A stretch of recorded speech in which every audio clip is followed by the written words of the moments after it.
I don't give a crap about whether Trump is in the Epstein files or not. It doesn't help my Pan-Africanist movement. It doesn't help my black people if Donald Trump was getting jiggy with it back in the days with freaking, what's his name? Epstein. I don't give a crap about that. The way the people give a crap about other people's lives here is shocking. You people are bored. Yes. We will continue to say, oh, what's trending now? Oh, Elon Musk and Trump? Oh, Captain Ibrahim Traore is the one and only true leader. Yes. In Africa. With every freaking tweet he makes, I'll just respond to his tweet. Captain Ibrahim Traore is the one and only true leader. Yes, because this feud is actually, it's taken over all news activity. All news channels are just going deep into this feud. But what else is going on in the world? We need to continue to worry about what else is going on. This is nothing. They broke up. Let it be. The girls yes, who broke up, first of all, whoever came up with that saying to say the girls are fighting. Yeah. And then they also call it a breakup. Yes. Because it was like they just came together. Huh? It was sudden. Yes, they came together, they had their happy moments, they high-fived in the media, everything was fine. All of a sudden, I give you the key, yes, and then next day, you splash it all out in the media. And you know what's the other funny thing about this freaking breakup between Trump and Musk? Is the fact that Trump also bought a Tesla during their relationship. You actually bought a Tesla? Yes, Wasn't gifted it's one? It's still parked at that freaking White House right now, I think. I saw a segment like that on one of these news networks where they say, but the Tesla is still parked there. It's still marketing. Whether it's it's the Tesla. It's a red one. Oh my It's a red goodness. Tesla. It's still parked there. He actually came out here and he marketed Tesla. Yes. Remember when he came out of the White House and he was standing with Elon, and it's just an amazing car. It's just a fantastic car, and then they start fighting like this. Yes. Oh, abomination! Look, Trump, you're not fooling Pan-Africanists. You're not fooling us, and you, Elon, you're not fooling us. That X platform doesn't have free speech. No way. He has crippled it completely to his agenda, what he wants to push in the world. He hasn't crippled it. Whatever it was also as Twitter, whatever it was before, it was also some bullshit that never had free speech. It used to come out here and censor people and block people left, right, and center. Even him, I mention him because he claims to have free speech, to promote free speech. Yeah. But he's out here censoring certain things. If you put something now on X, and you tag Donald Trump, they'll tell you first, your post was not sent. Try again later. If you do it about Julius Malema, the radical revolutionary person in South Africa, the leader of the EFF, a progressive party, a true pan-Africanist, if you tag Julius Malema, who sings "Kill the Boer, the farmer, kill the Boer," if you do that, Yes. your post wasn't sent. And these are all people that Mr. Elon Musk doesn't really like at the moment. Every single person that Elon Musk doesn't like at the moment, when you want to talk about them too much on X, that post has a specific limited reach. Yes, there's not. I mean, what world do we live in? Yeah. I would probably do the same. I just find it weird when these humans come out here and claim to be so open. Yeah. So tell me something. You own X, Elon, and you are out here. You're going to let people speak their mind even against you, but you own X, your baby. Hell no. No, He's going to tweak.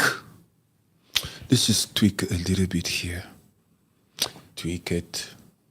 Are the feds giving us a surprise visit here today? Do they want everything about our algorithm? Hell no. Tweak. Do you understand what I'm saying? Yes, I'm going to do what I want. Owns it. I'm a billionaire, tech billionaire. I'm going to do what I want with my platform. And it's also because he's a billionaire that he thinks he can come out here and start fighting with the president of the United States. Yeah. And publicly like that. Yes. Let me tell you something about what Elon Musk said that got you all thinking too much. I'll give you the rules opinion. When Elon Musk says Donald Trump is in the Epstein files and the whole freaking world goes crazy. Yeah. When I saw that immediately, because I'm such a freaking genius and God loves me so much, the Holy Spirit just came and gave me insight on that so that I don't overreact. The Holy Spirit just whispered in my ear and said, but Patrick, if he was really truly, if really truly Donald Trump was in the Epstein files, don't you think that President Biden, who was president before Trump, would have known something like that maybe? Maybe the Democrats would have known something like that? And even if he was in the Epstein files, if he caught on to some bullshit, don't you think the Democrats, That Nancy Pelosi. those Nancy Pelosi, those Kamala, they would come out here and try to use anything to win the election? If he really truly was in the Epstein files and that he was doing some hanky-panky shit in there, don't you think these Democrats, you want to tell me these Democrats know that Donald Trump is in the Epstein files and he committed some horrendous acts, some crazy shit, and they just kept it? So is it only Elon who knows what's in the Epstein files? How does Elon know? He's just a billionaire in the world. He doesn't need to know. He's not privy to that information. And he even has the guts to insult all of us, to say something about bomb. What did he say? The next bomb will drop or some shit like Something about the terminology. His terminology was like, this is the biggest bomb to drop or some shit like that. Something like that. Have a good day, DJT. Of course, he doesn't give a crap, man. Because even if he's mentioned in there, so what? He was friends with him. Yeah. They went to those parties. I mean, obviously, once he mentioned the Epstein files, all the video footage came out. You started seeing it around.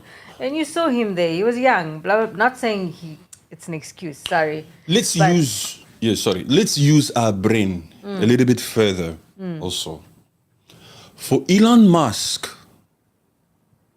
to want to get our attention, to act as if he has information we need, for him to say Donald Trump is in the Epstein files, is immediately assuming, or is immediately wanting us to believe that he did some shit. Yeah. You understand? Yeah, that he's guilty of something in that thing. Yes. He's immediately wanting us to think that. Yeah. Like, he's in the Epstein files. Donald Trump is in the Epstein files. Elon Trump is immediately wanting to say, you will not believe what you hear. Yeah. The Epstein files is the same as now people mentioning something, someone went to a Diddy party. You know, it's the same sort of a thing. Exactly. So whether you are a Donald Trump fan or not, if you think and you see that Elon Musk is doing this, so Elon Musk, tell me something. Was he in the Epstein files before you endorsed him or after? Before you gave money to his campaign. Millions, huh? Yes. Millions. When did you know that Donald Trump was in the Epstein files? And according to you, because you want to share this information, because you want to keep the suspense going, you still endorsed him. Yeah. And the Epstein files are long time ago types of files that you are in possession of. You became owner of X before Trump won. Yes. So you were in possession already of these Epstein files. You knew the truth. Even if you release those Epstein files today and Donald Trump is in them, even if he committed some crimes in there, we will still blame you, Elon Musk, also. You are also just as guilty because you came out here telling us to vote for someone like that. Yeah, you funded him completely. You funded that guy who's in the Epstein files. Yes, and you badmouthed your so-called South African people to this guy who was in the Epstein files. A little small person here says to me, so go to Africa. Why are you in America? Oh, my goodness. Shut up. That's it, man. Just shut up, please. I don't even want to go somewhere with that one. We should throw you in the Epstein files. That's why you belong in the Epstein files. Yeah. Just go and stay there between the lines. Just go and stay there between the lines. Yeah, please. Yes. America. So why are you in America? First of all, I'm not even going to tell you where I am. Okay. The Tesla has got a flat battery. Yes, it's true. That's the sense of humor right there. Yes, it's got a flat battery. And plus, Trump is saying that he's going to remove all his government subsidiaries and things like that for Elon Musk. He will not do it. Of course not, man. Like I said before, these people have money. These people have a lot of power. These people are bored as hell. I wouldn't even be surprised if it's a plan between the two of them. Because it doesn't really hurt either one of them. You see, us normal people, when we hear shares dropped by 100 million, we think, oh my God. It doesn't affect. But my friend, if you just have 50 million or even 20 million as an individual, your life is the same as if you have 1 billion. What? You need a comfortable bed to sleep in, right? You have that already. You have that already. You need you have a Tesla to take you from point A. His life doesn't really change. It's just a bunch of, SpaceX, I need to move more, whatever. Look, it doesn't really change. Yeah, and their lives don't change. He's still the president. He might have a bit of backlash, a bit more backlash than yesterday, but he's still the president. He's still the president. In fact, actually, it's a non-fact now that Donald Trump still has more support from the Republican side since this freaking feud. This feud didn't shake the Republican Party. They are fully on their mission. The Republicans don't give a crap about Elon Musk. In fact, the Republicans are happy that his time in government is over. Because most of those Republicans and Democrats were all corrupt. And this particular individual came out here. The rich, just imagine, we would rather a poor person come out here and expose our corruption. But it's the world's richest man who's still not satisfied with his own freaking life, who's out here wanting to expose our corruption. You understand what I'm saying? Yes. So they don't like him. In fact, is it Stephen Banner? Stephen Banner. You know, he used to be in Trump's past administration. I think he came out here to say, Trump, you must deport this Elon Musk. Send him back wherever. Don't send him back to South Africa, must deport him. please. Yes. I'm sure South Africa is happy right now. Huh? Hey, that's fake South African, man. You just use that I'm a South African and they don't want my styling there because I'm not black. He's a stupid guy. Somebody's asking me if I'm Ethiopian. I am. I'm also Congolese. I'm also Nigerian. I'm also Ethiopian, like you said. I'm Burkina. I'm South African. I'm Egyptian. I am Moroccan. I'm Rwandan. I am Botswana. I'm from Botswana. I am from Morocco. I'm all of the above. I'm all 54 countries in Africa because Africa is one country. Yes. I'm a pan-Africanist. I see no freaking borders. I don't believe in 1884. It's your first time here, so I understand. I've sang this song so many times before. That's why I don't stutter when I say this. I'm confident in my own right as I speak this truth that sounds completely strange to you, my brother. But I am from the motherland. Yes. So yes, I am Ethiopian. To answer your question, it's very simple. It's very simple. It's a Pan-Africanist channel here, and if you like what you hear, please subscribe. You are welcome here. We keep it real, we keep it mellow, we keep it, sometimes it's formal, sometimes it's not. It depends on which side of the bed we wake up. We know that you are human, I am human, judge us if you must. We believe in God. So, yeah, I'm African. So, Stephen Banner said he must be deported, man. Kanye West's tweet was funny, huh?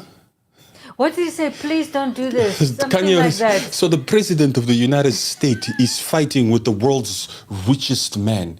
And then Kanye West, the person who says, I don't like freaking Yes. whatever. Yes. Okay, it's Hitler stuff. I just don't want to go into that. He comes out here and says, bros, please, we love you both so much. Kanye West is the referee. That guy.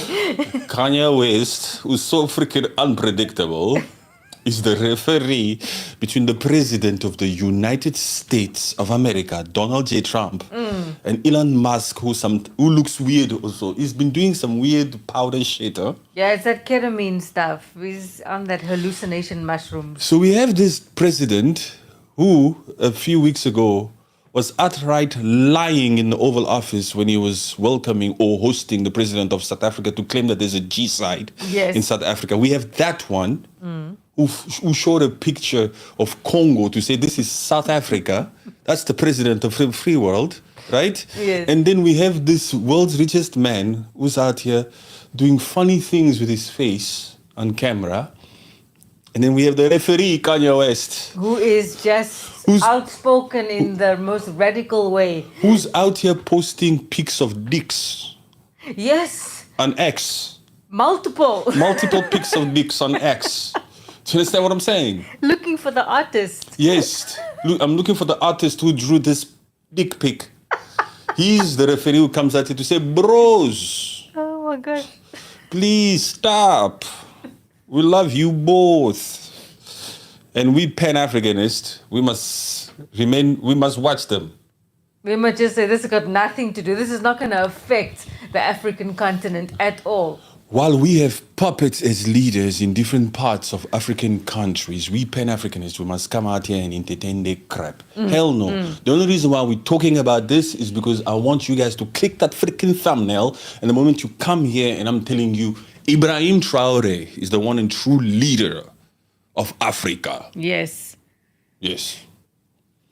He is the one fighting for sovereignty, his own sovereignty in his country, fighting for his people. Yes. Donald Trump and Elon Musk are fighting. Yes, I understand. But did you know that Captain Ibrahim Traore is the leader of Africa? He is the one setting an example for the youth. They are not unaliving farmers. They are not, my brother Jay. They are not. They are lying to us because they resetted those relationships. Yes. The same orange man who came out here to accuse South Africa for unaliving white farmers decided to then go into the next room with the president, Cyril Ramaphosa, to sign and reset those bilateral relationships. And it was reset. That AGOA thing is back on. They put the accusations aside. Yeah. Nobody cares. Nobody cares. Those white Afrikaner refugees, they must just stay in America and hope that Trump doesn't change his mind. Yes. Because of whatever supposed feud is happening with Elon Musk right now. I guarantee you, wherever the orange man is right now, wherever Donald Trump is right now, he has forgotten about the Afrikaners. Yeah. He's not thinking about the Afrikaners. He signed that paper long ago. He's just like, okay, let it be. Let it carry on. I know there's an amount of probably 8,000 that has to go. It will come. They will come. But so what? Tyler Wolf, what is the Pan-African agenda? To unite. We Africans, to unite. And to remove all this, to have a borderless Africa. To encourage our brothers and sisters in the diaspora to return to the motherland. To have leaders in each part of Africa who will have the balls to do what Captain Ibrahim Traore is doing by kicking out all the colonizers, right? And we want to be self-reliant. We want to industrialize Africa. Enough with always exporting our raw materials to these freaking imperialistic places and then have to be forced to buy finished freaking goods. Yes, we want to be able to trade within our African continents freely without colonial impact at all. We want to encourage and improve each other's economy within Africa. Yes, and our mission as Pan-Africanists is not only to deal with imperialism or neocolonialism, is to also deal with our internal issues, corruption in the many African countries. Look, we call a spade a spade. We know that our own black people have been stealing money in these governments of Africa.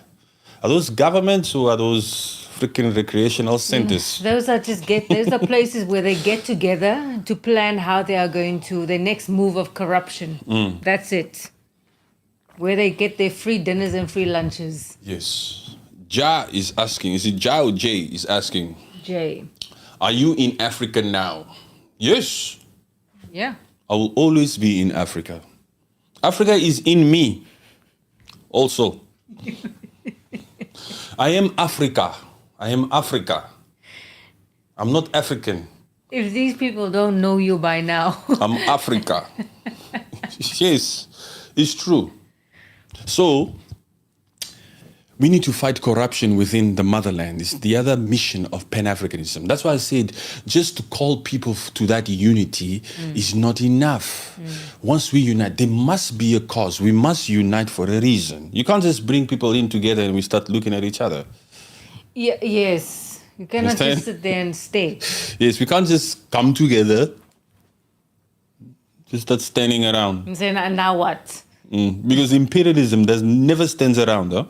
There's never a dull moment with imperialism. Imperialism is always out here saying, let's go and steal in Congo.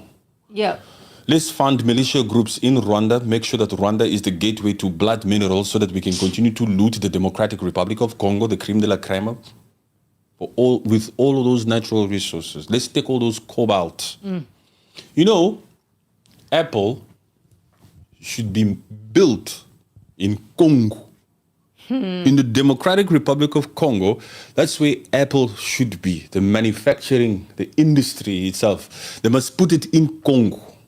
Oof. In a perfect world. In a perfect world, it could be like that, yes. It should be like Yes. that. In a perfect world, it should be like that. In a perfect world, that freaking Apple, this phone, must be in Congo. Must be built in Congo. Oh, if that could be like that, Democratic Republic of Congo would be so different right now. Even the people in itself, they will be so different. You know, we can't assume. Because remember we say they are corrupt. Yeah. They steal money. I'm so afraid that, yes, we don't trust America, but America is working on a minerals deal with Congo in exchange for security. Give us your sovereignty in exchange for security. And we all know wherever America comes, especially in an African country, they start to run shit. They start to dominate that government. They have a say on everything that happens. Whatever country where the US base is, we are not saying there'll be boots in Congo, but we're just saying as a fact also, just to show you how influential they are. Whatever country, especially in Africa, where America would have its US base, they run everything in that freaking country. Because all about U.S. national security, even if it's not on your goddamn soil, it is you're all about your national security. They don't run everything in that country just for national security. They run everything in that particular country because they have the means to. They have the tech. All of these African countries and their armies, whatever equipment they use, it's all 1990 types of a freaking equipment. And it's hand-me-downs from the colonizers. For example, Poland will come out here and say, we don't use those freaking outdated weapons no more. Send it to Rwanda. And Rwanda thinks it's shiny new equipment. We'll take it in exchange for that cobalt that I'm talking about. Remember those natural resources? Yes. We'll give you arms so you can do your thing with your M23 rebels there in East Democratic Republic of Congo. We just need those natural resources. The 3 T's. We need the 3 T's. Yes. Tin, tantalum, and tungsten. Tungsten. Yes. You almost said tungsten. Yes. It's not tungsten, huh? It's tin, tantalum, and tungsten. And these 3 T's, these 3 natural resources are very helpful they're very much needed in the building of all these devices here, and the cobalt and all this. And yeah, Africa is so rich in that. You know, Burkina Faso, for example, where Captain Ibrahim Traore is from. Let me read this comment because this comment is so nice, and then I'll go on with my statement, okay? Yes, we love President Ibrahim Traore to be leader of Africa, said Sally Luciano. Hello, Sally. Yes, Sally. Welcome, Sally. That is absolutely correct. Thank you very much for coming in, Sally. Yes, we support Captain Ibrahim Traore. As Pan-Africanists, we know, we see the feud between the orange man and the tech lunatic guy. We see the feud, but we are not distracted. We are locked in. We know that Captain Ibrahim Traore has had upwards of 20 assassination attempts. So whenever some shit grabs hold of the algorithm like this, we Pan-Africanists have to use every occasion to come out here and make sure that the Captain is okay. Yes. Because they love to distract us. Because they think they are smarter than so that they can go like this. Yeah. No. There must be a tactic that they are pushing. There has to be. Look, they are. One of the crazy thing, you people know Michael Langley, right? Let's keep going back to that Haas Negro, because that Haas Negro thinks he can fool Patrick Rules. Okay, Michael Langley, the general of AFRICOM. Yeah.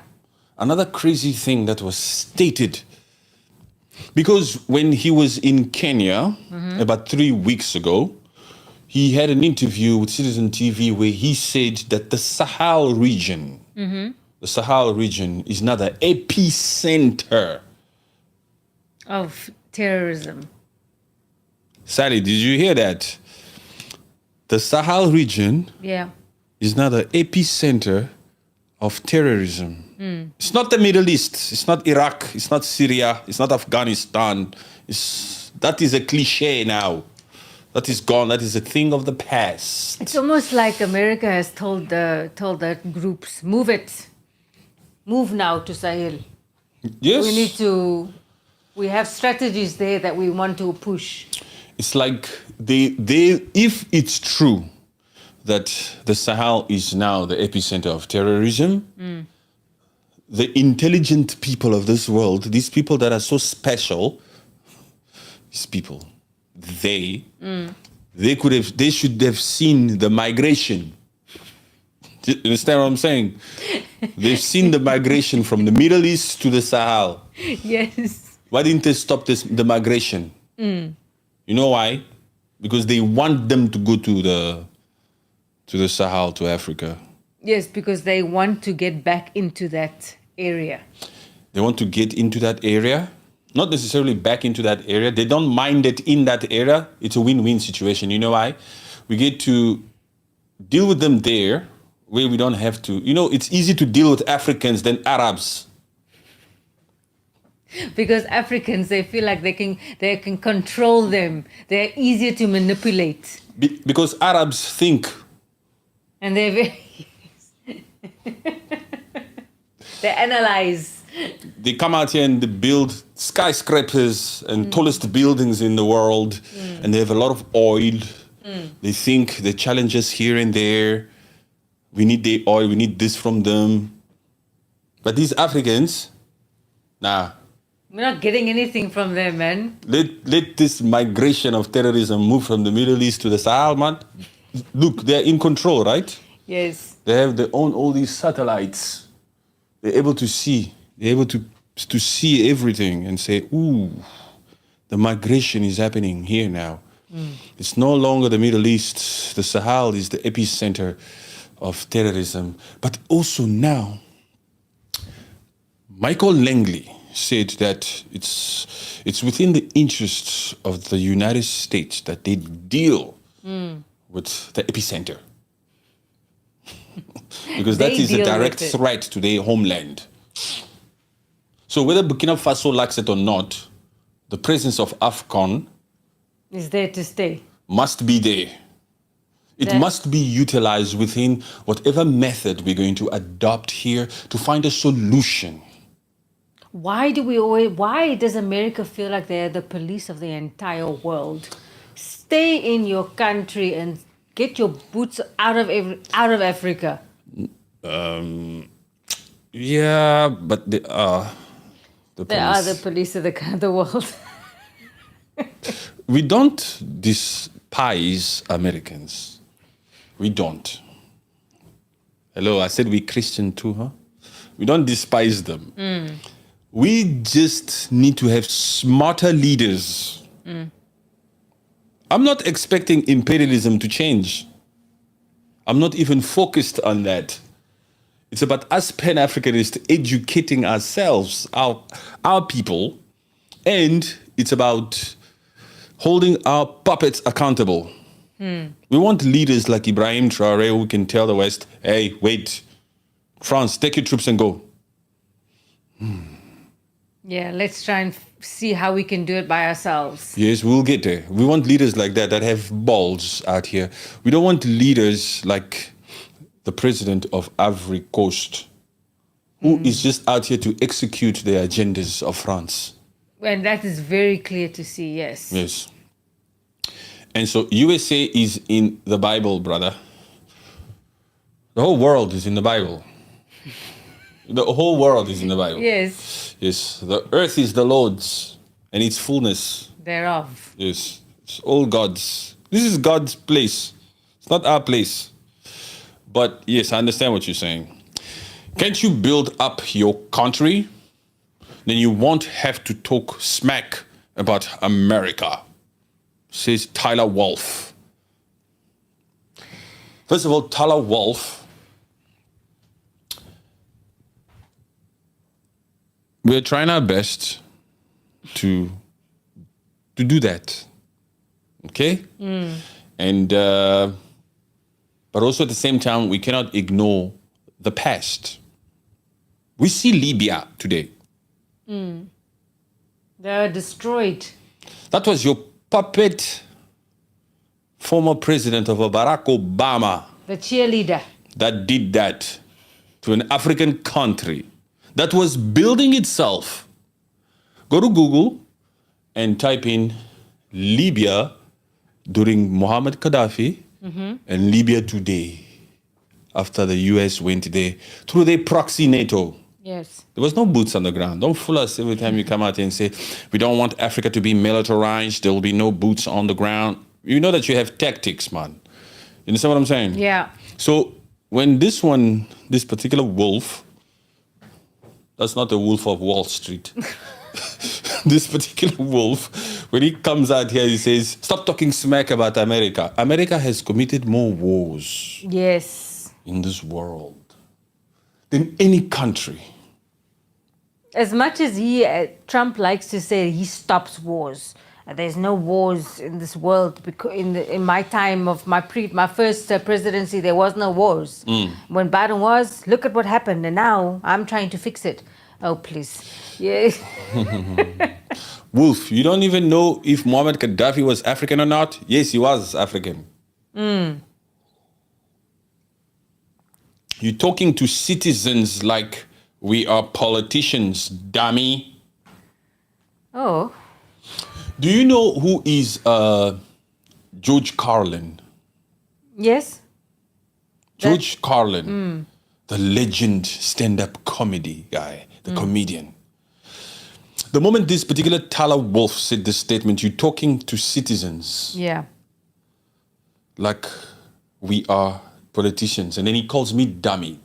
My genius brain automatically went to that particular one stand-up show of George Carlin for the fact that my brain can automatically just go there like this. Pow! When this particular wolf said that, Yes. I must be a freaking genius. When George Carlin in one of his stand-up comedy, he says something like, well, where do you think these politicians come from? They don't fall out of the sky. Remember that I one? remember that part, yes. Yes. I just don't want to say the whole freaking thing now. Because if I put my brain to it, I'll remember that That stand-up, little thing, yeah. that little segment. Because he said something, they come from American universities and American churches and American this and American this and American that. Yeah. There's something like this is normal citizens. Yeah.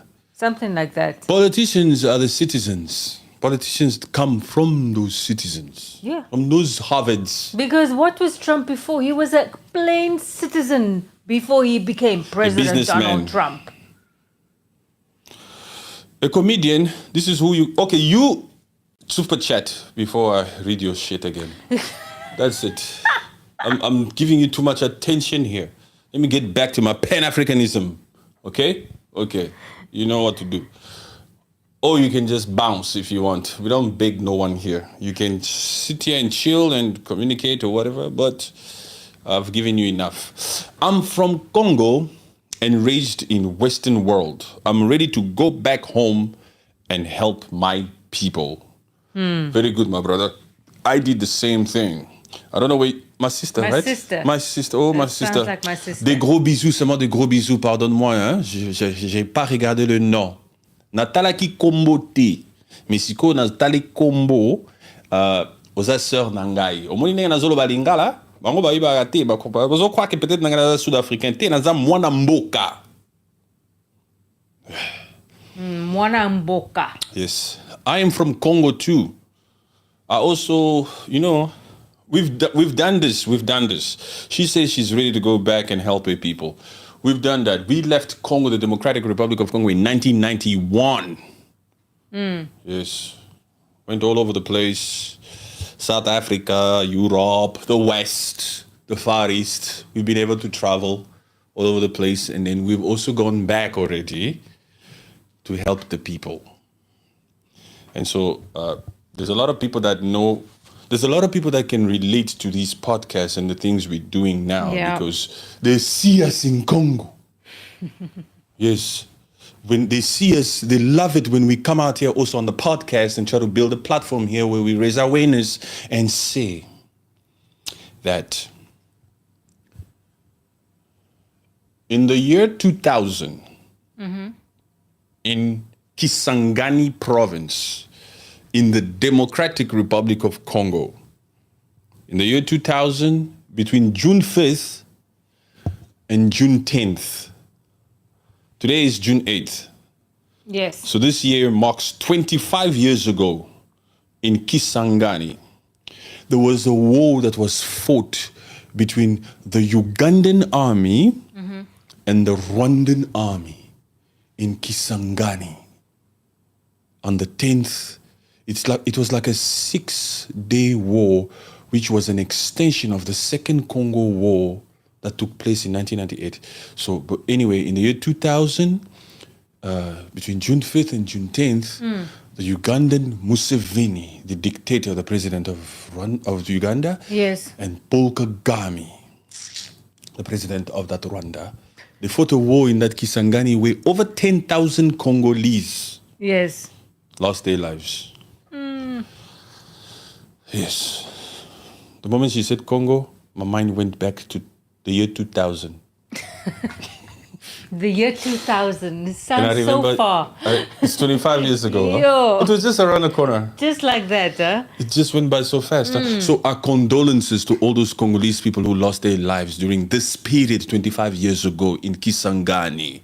Our condolences to them. And all that atrocities was never accounted for. No one has ever been held accountable for that crap. In fact, that president of Uganda is still there, and that president of Rwanda is still there. Those two freaking tyrants, those puppets of notes, those dictators are still in power. And they still expect to be praised. Yes, they still come out here and threaten people left, right, and center. Meanwhile, this time 25 years ago, in Kisangani, over 10,000 people lost their lives. Puppets are still alive. I don't have respect for any of these freaking puppets that are sitting in that head government position for so long and not doing anything. Official Amo, I love you too, my bro. Oh, my sister. I can't tell whether you're a man or a woman, but I love you with the love of the Lord. Yes. Thank you very much. You know, not a lot of people say I love you nowadays, huh? No. Not man to man. Man to man. Do you have the masculinity it takes to tell your other brother that you love him? Without opening your ass? Look, you have to say it. They know exactly what I mean. They know exactly what I mean. I have to keep it real and authentic with them. Yes. You understand what I'm saying? It's the truth out here. You see, only the wolf will come up here with this crap. You see, that's why I had to say without opening your ass. Yes. You see, now he proved it that I had to say that. I had to keep it authentic because if I hadn't, his statement would have made sense or would have mocked me. Yeah. But the fact that I said it before the wolf, I must be a greater wolf. Anywho, Captain Ibrahim Traore is the one and true leader of Africa. Yes. And Donald Trump and Elon Musk's feud is not fooling us. We are not going to be distracted by this cat fight going on because we know that they are up to a certain agenda. We need to just stay on it, stay protected, keep our arms up. Stay committed. Yes. Stay committed. Yes, not protected, but committed. We were also protected. Yes, we also protected. Global impact. In 2024, the Sahel accounted for over half of global terrorism deaths, with Burkina Faso, Mali, and Niger being the most affected. That's hectic. That's hectic. In 2024, Mali recorded 604 deaths from 2021 attacks in 2024, marking a 21% reduction in fatalities. Okay. I want to read something special here. I want to read something special. I just want to go back to that Trump and Elon Musk thing. That resignation from Trump's Dodge thing. What resignation? He was fired. Afterwards, during the feud now, his thing, Trump has said, no, I had to let him go. Things like that. I feel like there's something else going on between that because that is just, that whole thing is just crazy. That fact that he just up and left like that and the next day they were just fighting. Mean, who up and left? Elon Musk? Yes.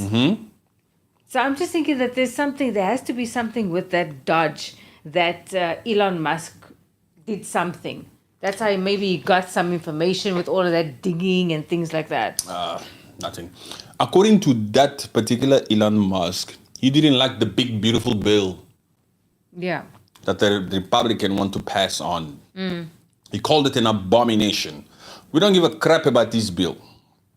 You see, in this particular stream, I just want to criticize them. I don't want to understand them. I don't give a crap about understanding them.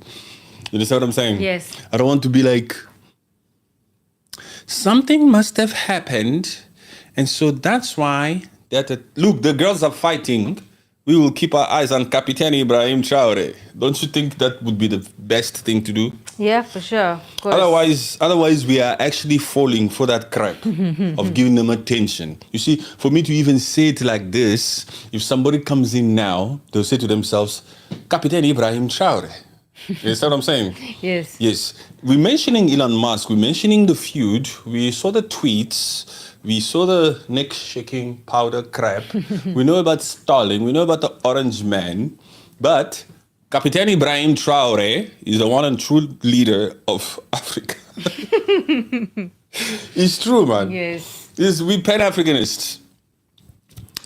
We don't give a crap if they break up and make up. We of laser focus, and we just want to make sure that our African people don't get distracted. That's the whole mission here. The reason why we come out here to talk so much on many of these things is to try to educate our young fellow Africans, the future generation. Because for far too long, the future generation, especially Africans, the reason why we are not advanced as a people, we are not completely united, is because we give too much of a crap about these freaking orange people and tech giants like Elon Musk. You know what I'm saying? I want to take this opportunity in the middle of this freaking feud and come out here and say, stop watching that freaking channel, switch. Yes, go back to Africa. Go back to Ibrahim Traore and what he's doing. Or better yet, subscribe to the rules. You understand what I'm saying? Yes. Because here is us remaining focused to it doesn't better us whether they break up or make up. whether It doesn't affect us right now. Yeah, whether Trump and Elon Musk are together or not, it doesn't help the Pan-Africanist movement. No. It just hurts it. If they're together, they're hurting it. They're sending General Langley, they're accusing us of having a freaking G-side there in South Africa. If they're together, Elon Musk stands there in the Oval Office, postures up next to our president of South Africa. If they are not together, then the whole world just keeps watching them because of some freaking Epstein files. Crap, man. It doesn't, it's true. It doesn't help us. On that note, listen to this. Captain Ibrahim Traore, born in 1988. Do your maths quickly. You got it. 37. Emerged as Burkina Faso's interim president in September 2022 after leading a coup that ousted Lieutenant Colonel Paul Henry Santiago Damimba. At 34 at the time, right? Yes. In 2022 at the time. Traoré became the world's youngest head of state. His ascent was fueled by widespread dissatisfaction with the government's handling of jihadist insurgencies that plagued the nation. At that particular time, everybody came out here to say in 2022, September, when he ousted that freaking Henry guy, that lieutenant, they criticized him at 34. You youngest president, you, Ibrahim Traore, what the hell are you doing? They kept on saying, you don't know what you're doing. You're too young. This is too much for you. There's too many freaking jihadist extremists here. Yeah. What the hell do you think you're doing? You got a lot of freaking backlash. But it's only been 3 years. And I didn't want to recognize him. But it's as only the been leader. 3 years. Yeah. And in 3 years, he has gotten the attention and the love, the support of the whole entire Africa. Except puppets. Yeah. And beyond. And beyond. I can never forget about you, Jamaica. Oh, I see your African spirit. May God bless Jamaica. always. Jamaicans are more African than certain Africans who live on the African continent. Woo. When a Jamaican comes out here to speak, you can hear the Pan-Africanism in that particular Jamaican. The fire inside. Yes. The fire inside, the realness, the authenticity. A lot of them come out here, especially in the comment section, especially on that TikTok where we had to, and say, we will never depart. We will never forget where we come from. Those are their roots. Those Africa, the motherland. Those are our roots. Africa, that's our roots. Yes, so it's been 3 years since that 2022, since Captain Ibrahim Traore took power in there. And since then, he's done a lot of great things. A lot, man. These people, he's just the love from his people has grown so much. Yes, because he's out here delivering. He's out here a man of action. Yes. Captain Ibrahim Traore is out here fulfilling, establishing things. Yes. So and he has the support of his own people. Yes, to keep a spade, it is true that the Sahel region, when it comes to terrorism activities, they have increased. But that's because the migration started since 2007. Migration. The migration of terrorism from the Middle East to the Sahel region Yes. it's since 2007 where we see the shift in numbers. In 2007, according to a true fact actually said by that puppet Negro, Michael Langley, I was surprised he was right on that one. Or perhaps maybe he even exaggerated with the percentage also a little bit, because I heard 40%, he said 43%. But anyway, regardless, it's just 3%. In 2007, Yeah.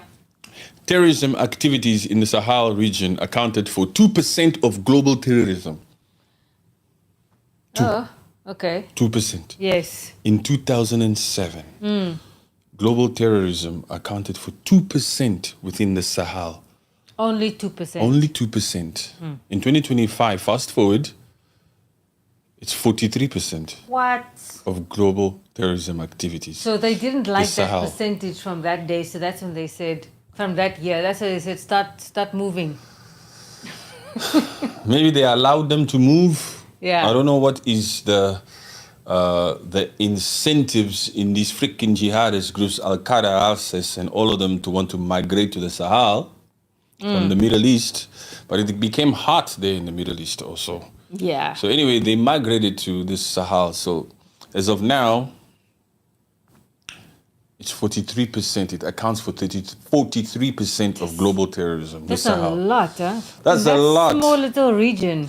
That's what that freaking Langley comes out there and says it's the epicenter. It suits you well, doesn't it, America? Doesn't it suit you so well that the epicenter of terrorism is in Africa? So that you can somehow put your freaking boots on the ground and find reasons to steal. Yeah, give them reasons to be there. Sorry, if you disagree with us, please say something. Am I mad? Oh, it's still you, Wolf. Oh, we don't take your opinion seriously, bro. We don't take your opinion seriously. You don't know your history, man. He's very one-sided, this Tyler. He's just pro-America and pro-Trump and believes that what Trump is doing is absolutely correct. This particular Tyler here, this Wolf, he reminds me of one of my old classmates. Because I always sat in front in class as a student when I was young like him. You understand? I sat in front. I had conversations with the teachers. I was the head boy. I was passing everything with freaking flying high colors. But there was always fools in the back who always made a lot of noise. That's what he reminds me of. Those ones in the back there. Just talking is not making sense. And you know what was the coolest thing about that time, back in high school? Was the fact that although I sat in front in classroom, had conversations with the teacher, when it came to break time, I would still whip their asses in basketball. During break time. Because I went to school in South Africa. If you don't know, let me give you a little bit of background. In South Africa, I went to Cape Town High School. And when I was in Cape Town High School, because I played basketball for the province, for Cape Town province, and I also played basketball for the South African team. They call it the USASA team. I represented the students' basketball team. We were allowed at Cape Town High School to wear our tracksuits, our colors. Oh yeah, the national colors. The national colors, the tracksuits and the gear, the warm-up gears, and anything that represents South African colors, because you got those colors. You don't have to wear a suit here, Patrick. Yeah. You don't have to wear school uniform here, because you give us proud when you walk around with us. Yes. I would still sit up front there like that, have conversations with the teachers, and this Tala Wolf was sitting in the back there, still making noise. And today, fast forward 35 years later, or 30 years later, he's still making noise in the comment section here. Because that's what he knows only how to do, just to make noise with Just no to sense. talk crap. Yes. Anywho.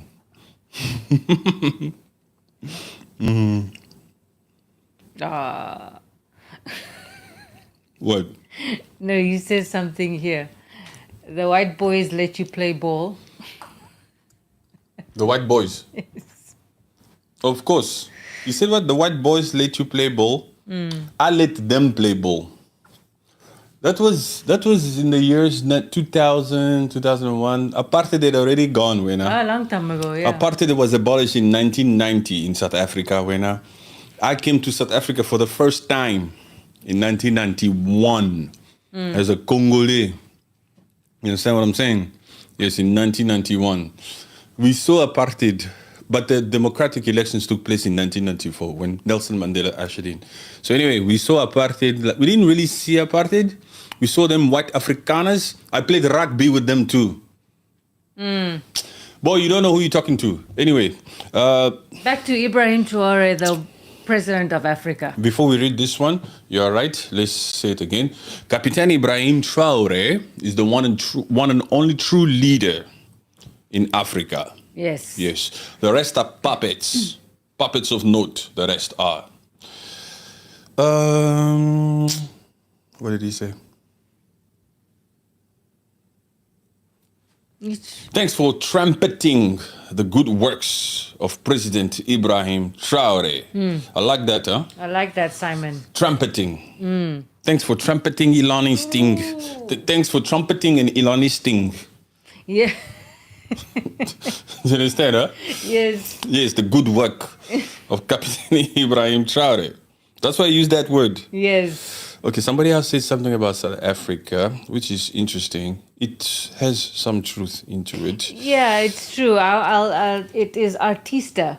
He said, man, I love South Africa, but you guys need to stop xenophobia. Yeah. There's an element of Afrophobia there. There's been 2 xenophobic attacks in South Africa in recent years. In the last 5-10 years. no, 10 to 15. 10 to 15 years. Yeah, or to 12 years. In the last decade, 2 major xenophobic outbursts, crazy, violent, brutal events that happened that took the lives of a lot of people there. And it's usually like between, you always hear like South Africans, black South Africans, and Nigerians. Yes. Sometimes Zimbabweans. But South Africa is one of those countries where a lot of African nationals have migrated there. Yeah, there's a lot of, and all of them are staying, most of them are staying there legally. But obviously you get those few that they stay there illegally. And those are the ones that are probably taking the jobs for cheap and stuff like that. And they feel, I'm not condoning this xenophobic acts, because that is completely wrong, that they should legalize their status, and South Africans should not be blaming these foreigners for taking jobs when they are also too lazy to go and get the jobs. But there are illegal aliens in every part of the world. Yeah. There's a percentage everywhere. But it is true that in South Africa, there's a lot of people that have gone there to seek asylum and seek a better life. That's because that border there with Mozambique also is not that cool. But anyway, there's a lot. But there is an element of xenophobic. This particular guy is right. It's South Africans themselves. They're always blaming, black South Africa is always blaming foreigners for not, but black South Africa is lazy. Me, I don't mix my words there. Yeah, for sure. Black South Africa, they're pretty lazy, some of them. Some of them, yeah. Most of them. We're not going to say some, otherwise you're almost saying like 60 or 40%. I'm going to say all of them because they are lazy. For the last 30 years, since black South Africa has been in power, since 1994, since Nelson Mandela ushered in independence or democracy, corruption has gone through the roof, first of all. Unemployment has gone through the roof. For sure. The level of crime has gone through the roof. Not xenophobia. Crime. I mean, not the G side, crime. Yeah, all around. Petty acts of just stealing, things like that. Yes, it's all over. Not just stealing. Stealing is nothing. That's there, but I'm talking about heavy crime. I'm talking about graping. Grapes. Grapes. You know those fruits, grapes? And a lot of unaliving. A lot of grapes there. Yes. Happening. Literally in both sense. They're also very rich in wine. In the Western Cape, Stellenbosch. South Africa produces some of the greatest wines out here. Yes. Yes. So there's been a lot of chaos. There still is. Even with the recent pageant of Miss Universe.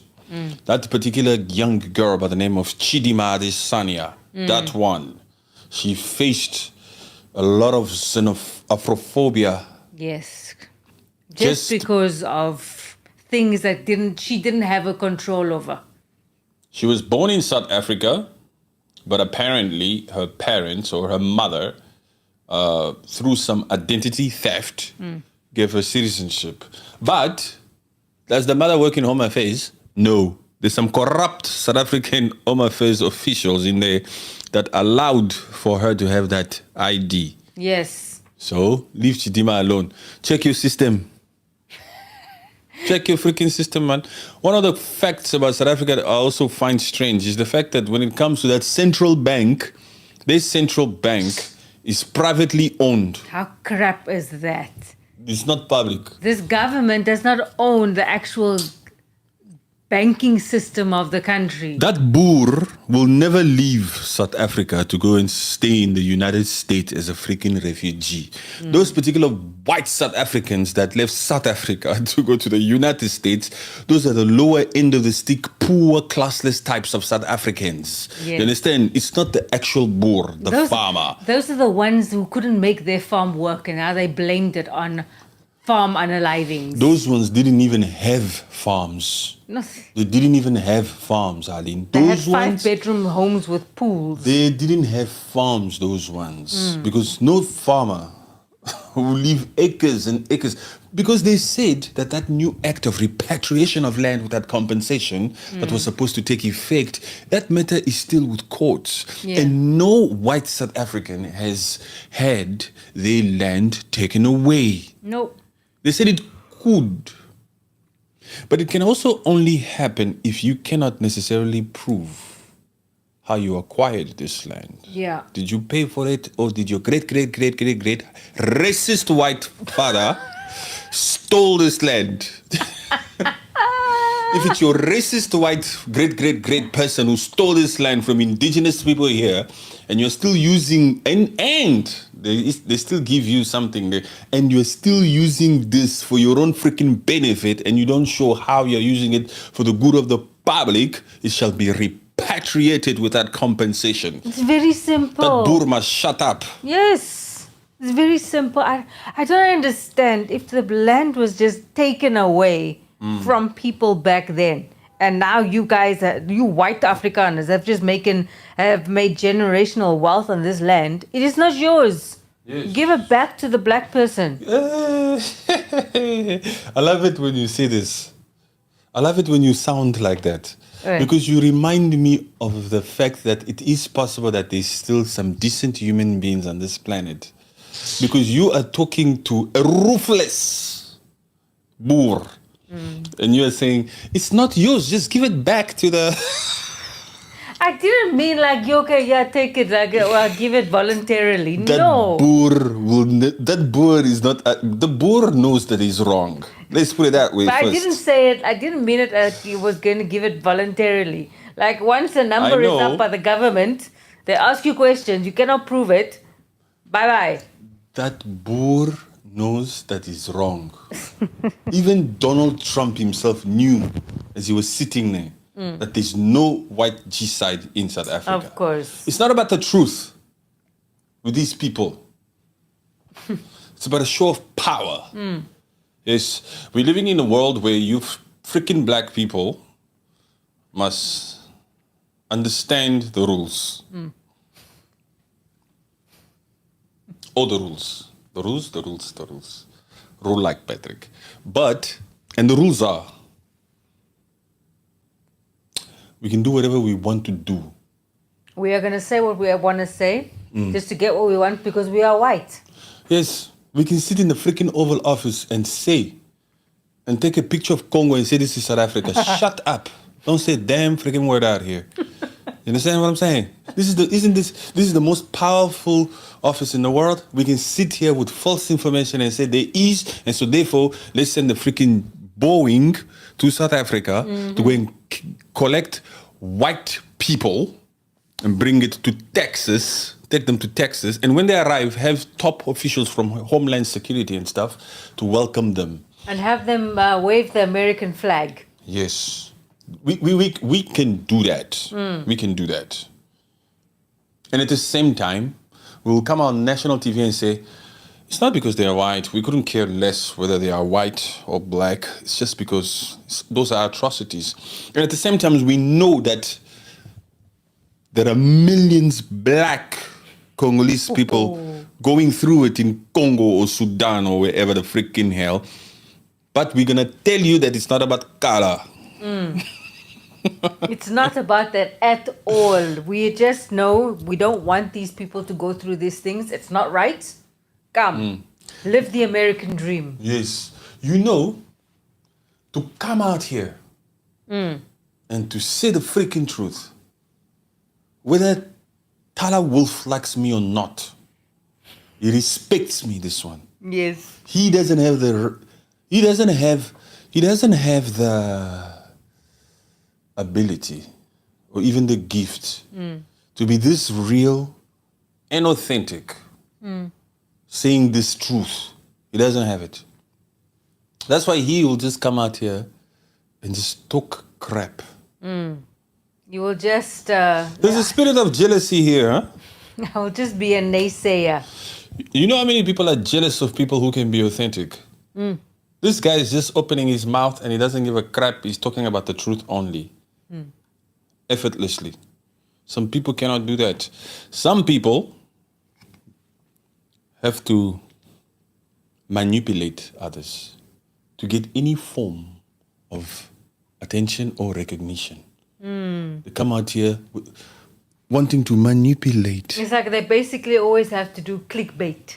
Yes, they manipulate. They don't call a spade a spade. They're not real. They are not themselves. They are something else.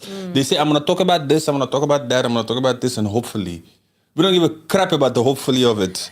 We're out here. We're out here just saying the damn freaking truth, man. What does a black man have to lose nowadays? The only thing you have is the truth. And you have to come out here and say it unapologetically. Yes. Yes, that's it. This one is a young mind. Forget that guy. Starlink. Starlink, apparently, you know, the technology about Starlink, or rather the special thing about Starlink is that it doesn't matter where you are in the world. The moment you have the apparatus, the materials, the devices, all you have to do is just point it up there. Yeah, just put it outside, point it up. It will work. Yes. Immediately starts to work. Yeah. So people can just go to a different country and have it with them. Yeah. Because they pay a subscription. Yes, and I'm traveling to South Africa now. I feel like staying here for 6 to 7 months. Yeah. Starlink. You have it in your freaking thing. Yes. And you just get there. You just bam, bam, connected. WhatsApp is going. Yes. You don't need to buy extra freaking SIM cards to use these service providers, services, types of SIM cards, all that kind of crap. You don't have to do any of that stuff. You don't even have to say, can I use your Wi-Fi? Nothing. Don't care about no Wi-Fi passwords. You just do that, you're already connected. Yes. So some people are already using it in South Africa. Although it hasn't officially been allowed to start operating, but because of the technology itself, those that bought it outside just go to South Africa, they just point the damn freaking thing to the sky and they start using it. Yes. And I heard that Musk guy came out here they are wanting people to stop doing that. They've basically, though, the South African, the telecommunications things, they've shut that service down. What service? The service where they are able to connect to that satellite via South Africa, in South Africa. They can shut it down? Because, yes, that is what that is happening right now. There are few people. And they say it's like illegally, but it's not really illegally because they have a paid subscription. But you know, Starlink is also available in Democratic Republic of Congo. Yeah. It's available in Namibia. It's available in Botswana. Yeah. And those people are able to use it. Yeah. You can travel with it, but I'm not sure, because I haven't really thought a lot about this Starlink thing. I'm not sure if you can just buy the global package or something like that, or just Starlink limited to the country or the geography has to allow it. Yes, that's the thing. They shouldn't have any form of dispute like there is right now here. But more than that, yes, he wanted his license, this Elon Musk. But he doesn't want to commit to the 30% BEE. Yes, but they've found a way around that. Yeah, they did. They're giving him ulterior alternatives. They basically told him, before you can have, since you don't want to pay BEE, you must still give money to black people. Don't call it BEE. You must still give some money to some black people. Yes. Yes. So that you can have your license. And you must. There's no two ways about it. You know that Elon Musk has never really publicly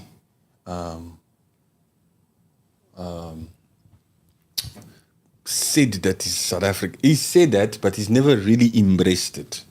No, he's never embraced his being in South Africa. He ran away the first time he could, and then he never looked back. I mean, even in the interview that his father had, Elon was in South Africa last, I think, in 2022, 2021. You know, he's a boer.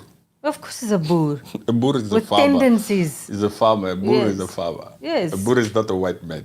But they have acres. A lot of acres, yes. You know, there's also a lot of boers in Namibia. In that Namibia. Because what? Namibia, Tala, don't ask questions, please. Because you're asking stupid questions, man. And you want to say, can I ask a serious question? No, don't ask. Because you asked a stupid question before that. Does Africa have a satellite? I don't know if he thinks he's being funny or some shit like that. But anywho. Namibia was under the rule of of South Africa. Yes. And the apartheid rule, You have to say that, the apartheid rule. Between 1915 and 1990, South Africa was ruling Namibia, the beautiful Namibia, where the ocean, or should I say the Atlantic Ocean, meets the desert. Yes. It's beautiful out there, huh? Yes. Namibia is big also. Yes, of course, it's big, it's huge, and doesn't it have like a big... It's huge. It's not huge. It has big tourism, especially it has the hugest amount of roaming free cheetahs. Oh, the cheetahs. Yes. Yes.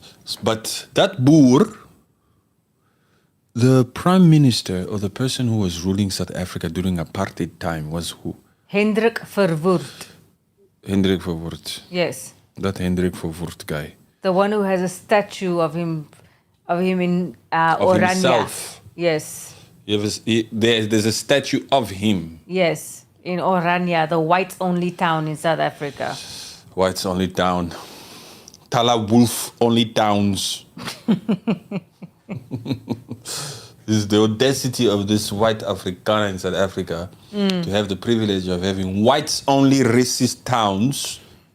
And then wants to come out here and say, I'm a refugee. Oh, my Lord. Shut your mouth. I want to preserve the culture of Afrikaners. Why are you going to America? Talk nonsense. Look here, we already said that this stream is not for kids. We marked it here, it's not for kids. And we said pan-Africanist. We are not racist. We love decent white people. But the ones who come out here to push wrong freaking narratives, we call them out and we hit them below the belt straight away with the truth only. Yeah, we are not racist. But it is true that that particular boer in South Africa is out here to lie. They've been living a privileged life for the longest time. They still own the means of production. So we were talking about that South African Bank Reserve. Yes. The central bank that's owned by private people, by boers. Just imagine, it's within that 7% of the minority. It's within that 7% of the minority of South Africa that the owners of the central bank of South Africa are. Yes, they decide what's going to happen with your money. Every black person. They hold black South Africa's, that 90% of South Africa, they hold black South Africa's money like this. Black South Africa's pride. Yes. Basically. They basically have them by the balls. Yes. Yes. And that 7%, they own 70% of the land over there. So the 7% of white South Africans, the boer, is feeding 90% because they own the land. They are the farmers. And so they're feeding the 90%. Yes. So the white mulungu, the white guy there, is feeding the black guy there. So it's still a form of silent apartheid because they are still ruling every black person in that country, I feel. Because, they have the say. I'm going to raise the prices of my tomatoes. You guys are going to have to pay it because you need tomatoes. Yeah, we'll raise the prices we see fit, man. Yes. Yeah, you can win prat. We don't care. We don't care. Anyway, thank you very much, you guys. Yes, it's all of a sudden. All of a sudden, the stream is about to end. Yes, time flies when you're having fun, isn't it? Thank you very much, everybody that's been here from beginning to end. Even you, Wolf, we thank you for your attention. At the end of the day, we have the stamina, we have the heart to take this, but we just have to let you know how we feel about you and how you speak. You're still welcome here. Come here next time. Hopefully, in fact, you'll miss us. We know you'll miss us. You'll be back. Push on your notifications, subscribe, become a member, all of the above. Everybody else here, thank you very much for joining us. We appreciate you so much. Like, subscribe, become a member. Let's connect on a personal level. If you become a member, we can connect. Yes. We can even do some one-on-one Zoom sessions if need be. If you believe I need something for you if you believe I need something from you, if you think, Patrick, I want you to look at this angle, because you would be a member, you'd be a part of the community. You understand what I'm saying? So we'll be talking like that on an individual level, one-on-one. Yes, if you're a Pan-Africanist, let's connect like that. If you're just a decent human being also. So just connect. Become a member, do the whole thing, and much love. Yes, anyway, much love. Trump and Elon are fighting, but Captain Ibrahim Traore is the true leader of Africa. One love for Africa. Thank you, Ricky. Thank you, Rick. Yes, thank you so much, Ricky. Ricky, you've been here from the beginning. Yes. Thank you so much. Much love to everyone who joined us here today. Thank you very much. God bless. God bless.